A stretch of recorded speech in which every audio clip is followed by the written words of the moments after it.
Chapter 6. When men began to multiply on earth and daughters were born to them, the sons of heaven saw how beautiful the daughters of man were, and so they took for their wives as many of them as they chose. Then the Lord said, My spirit shall not remain in man forever, since he is but flesh. His day shall comprise 120 years. At that time the Nephilim appeared on earth, after the sons of heaven had intercourse with the daughters of man, who bore them sons. They were the heroes of old, the men of renown. When the Lord saw how great was man's wickedness on earth, and how no desire that his heart conceived was ever anything but evil, he regretted that he had made man on the earth, and his heart was grieved. So the Lord said, I will wipe out from the earth the men whom I have created, and not only the men, but also the beasts, and the creeping things, and the birds of the air, for I am sorry that I made them. But Noah found favor with the Lord. These are the descendants of Noah.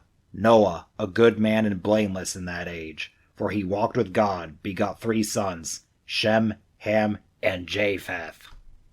In the eyes of God the earth was corrupt and full of lawlessness. When God saw how corrupt the earth had become, since all mortals led depraved lives on earth, he said to Noah, I have decided to put an end to all mortals on earth. The earth is full of lawlessness because of them, so I will destroy them and all life on earth. Make yourself an ark of gopher wood, put various compartments in it, and cover it inside and out with pitch. This is how you shall build it. The length of the ark shall be 300 cubits, its width 50 cubits, and its height 30 cubits. Make an opening for daylight in the ark, and finish the ark a cubit above it. Put an entrance in the side of the ark, which you shall make with bottom, second, and third decks. I, on my part, am about to bring the flood waters on the earth, to destroy everywhere all creatures in which there is the breath of life. Everything on earth shall perish. But with you I will establish my covenant. You and your sons, your wife and your sons' wives, shall go into the ark. Of all other living creatures you shall bring 2 into the ark, 1 male and 1 female, that you may keep them alive with you. Of all kinds of birds, of all kinds of beasts, and of all kinds of creeping things, 2 of each shall come into the ark with you to stay alive. Moreover, you are to provide yourself with all the food that is to be eaten, and store it away that it may serve as provisions for you and for them. This Noah did. He carried out all the commands that God gave him. Chapter 7. Then the Lord said to Noah, Go into the ark, you and all your household, for you alone in this age have I found to be truly just. Of every clean animal, take with you 7 pairs, a male and its mate, and of the unclean animals 1 pair, a male and its mate. Likewise, of every clean bird of the air, 7 pairs, a male and a female, and of all the unclean birds, 1 pair, a male and a female. Thus you will keep their issue alive over all the earth. 7 days from now, I will bring rain down on the earth for 40 days and 40 nights. And so I will wipe out from the surface of the earth every moving creature that I have made. Noah did just as the Lord had commanded him. Noah was 600 years old when the floodwaters came upon the earth. Together with his sons, his wife, and his sons' wives, Noah went into the ark because of the waters of the flood. Of the clean animals and the unclean, of the birds, and of everything that creeps on the ground, 2 by 2, male and female, entered the ark with Noah, just as the Lord had commanded him. As soon as the 7 days were over, the waters of the flood came upon the earth. In the 600th year of Noah's life, in the 2nd month, on the 17th day of the month, it was on that day that all the fountains of the great abyss burst forth, and the floodgates of the sky were opened. For 40 days and 40 nights heavy rain poured down on the earth. On the precise day named, Noah and his sons, Shem, Ham, and Japheth, and Noah's wife, and the 3 wives of Noah's sons had entered the ark, together with every kind of wild beast, every kind of domestic animal, every kind of creeping thing of the earth, and every kind of bird. Pairs of all creatures in which was the breath of life entered the ark with Noah. Those that entered were male and female, and of all species they came, as God had commanded Noah. Then the Lord shut him in. The flood continued upon the earth for 40 days. As the waters increased, they lifted the ark, so that it rose above the earth. The swelling waters increased greatly, but the ark floated on the surface of the waters. Higher and higher above the earth rose the waters, until all the highest mountains everywhere were submerged, the crest rising 15 cubits higher than the submerged mountains. All the creatures that stirred on the earth perished, birds, cattle, wild animals, and all that swarmed over the earth, as well as all mankind. Everything on dry land, with the faintest breath of life in its nostrils, died out.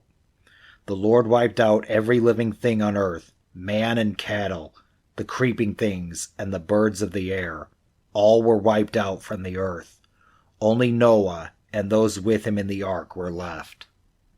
Chapter 8. The waters maintained their crest over the earth for 150 days. And then God remembered Noah and all the animals, wild and tame, that were with him in the ark. So God made a wind sweep over the earth, and the waters began to subside. The fountains of the abyss and the floodgates of the sky were closed, and the downpour from the sky was held back. Gradually the waters receded from the earth. At the end of 150 days, the waters had so diminished that in the 7th month, on the 17th day of the month, the ark came to rest on the mountains of Ararat. The waters continued to diminish until the 10th month, and on the 1st day of the 10th month, the tops of the mountains appeared. At the end of 40 days, Noah opened the hatch he had made in the ark, and he sent out a raven to see if the waters had lessened on the earth. It flew back and forth until the waters dried off from the earth. Then he sent out a dove to see if the waters had lessened on the earth. But the dove could find no place to alight and perch, and it returned to him in the ark, for there was water over all the earth. Putting out his hand, he caught the dove and drew it back to him inside the ark. He waited 7 days more, and again sent the dove out from the ark. In the evening the dove came back to him, and there in its bill was a plucked-off olive leaf. So Noah knew that the waters had lessened on the earth. He waited still another 7 days, and then released the dove once more, and this time it did not come back. In the 601st year of Noah's life, in the 1st month, on the 1st day of the month, the water began to dry up on the earth. Noah then removed the covering of the ark, and saw that the surface of the ground was drying up. In the 2nd month, on the 27th day of the month, the earth was dry. Then God said to Noah, "Go out of the ark together with your wife and your sons and your sons' wives. Bring out with you every living thing that is with you, all bodily creatures, be they birds or animals or creeping things of the earth, and let them abound on the earth, breeding and multiplying on it." So Noah came out, together with his wife, and his sons wives, and all the animals, wild and tame, all the birds, and all the creeping creatures of the earth left the ark, one kind after another. Then Noah built an altar to the Lord, and choosing from every clean animal and every clean bird, he offered holocausts on the altar. When the Lord smelled the sweet odor, he said to himself, "Never again will I doom the earth because of man, since the desires of man's heart are evil from the start. Nor will I ever again strike down all living beings as I have done. As long as the earth lasts, seed time and harvest, cold and heat, summer and winter, and day and night shall not cease." Chapter 9. God blessed Noah and his sons and said to them, "Be fertile and multiply and fill the earth. Dread fear of you shall come upon all the animals of the earth and all the birds of the air, upon all the creatures that move about on the ground and all the fishes of the sea. Into your power they are delivered. Every creature that is alive shall be yours to eat. I give them all to you as I did the green plants. Only flesh with its lifeblood still in it you shall not eat. For your own lifeblood too I will demand an accounting. From every animal I will demand it, and from man in regard to his fellow man I will demand an accounting for human life. If anyone sheds the blood of a man, by man shall his blood be shed, for in the image of God has man been made. Be fertile then, and multiply, abound on earth and subdue it. God said to Noah and to his sons with him, See, I am now establishing my covenant with you and your descendants after you, and with every living creature that was with you, all the birds, and the various tame and wild animals that were with you, and came out of the ark. I will establish my covenant with you, that never again shall all bodily creatures be destroyed by the waters of a flood. There shall not be another flood to devastate the earth. God added, This is the sign that I am giving for all ages to come, of the covenant between me and you, and every living creature with you. I set my bow in the clouds to serve as a sign of the covenant between me and the earth. When I bring clouds over the earth, and the bow appears in the clouds, I will recall the covenant I have made between me and you, and all living beings, so that the waters shall never again become a flood to destroy all mortal beings. As the bow appears in the clouds, I will see it and recall the everlasting covenant that I have established between God and all living beings, all mortal creatures that are on earth. God told Noah, This is the sign of the covenant I have established between me and all mortal creatures that are on earth. The sons of Noah who came out of the ark were Shem, Ham, and Japheth. These three were the sons of Noah, and from them the whole earth was peopled. Now Noah, a man of the soil, was the first to plant a vineyard. When he drank some of the wine, he became drunk and lay naked inside his tent. Ham, the father of Canaan, saw his father's nakedness, and he told his two brothers outside about it. Shem and Japheth, however, took a robe, and holding it on their backs, they walked backward and covered their father's nakedness. Since their faces were turned the other way, they did not see their father's nakedness. When Noah woke up from his drunkenness, and he learned what his youngest son had done to him, he said, Cursed be Canaan, the lowest of slaves shall he be to his brothers. He also said, Blessed be the Lord, the God of Shem. Let Canaan be his slave. May God expand Japheth, so that he dwells among the tents of Shem, and let Canaan be his slave. Noah lived 350 years after the flood. The whole lifetime of Noah was 950 years. Then he died. Chapter 10. These are the descendants of Noah's sons, Shem, Ham, and Japheth, to whom sons were born after the flood. The descendants of Japheth: Gomer, Magog, Madai, Javan, Tubal, Meshech, and Tiras. The descendants of Gomer: Ashkenaz, Riphath, and Tigirmah. The descendants of Javan: Elisha, Tarshish, the Kittim, and the Rodanim. These are the descendants of Japheth, and from them sprang the maritime nations, in their respective lands, each with its own language, by their clans within their nations. The descendants of Ham: Cush, Mizraim, Put, and Canaan. The descendants of Cush: Seba, Havilah, Sabta, Ramah, and Septica. The descendants of Ramah: Sheba, and Dedan. Cush became the father of Nimrod, who was the first potentate on earth. He was a mighty hunter by the grace of the Lord, hence the saying, Like Nimrod, a mighty hunter by the grace of the Lord.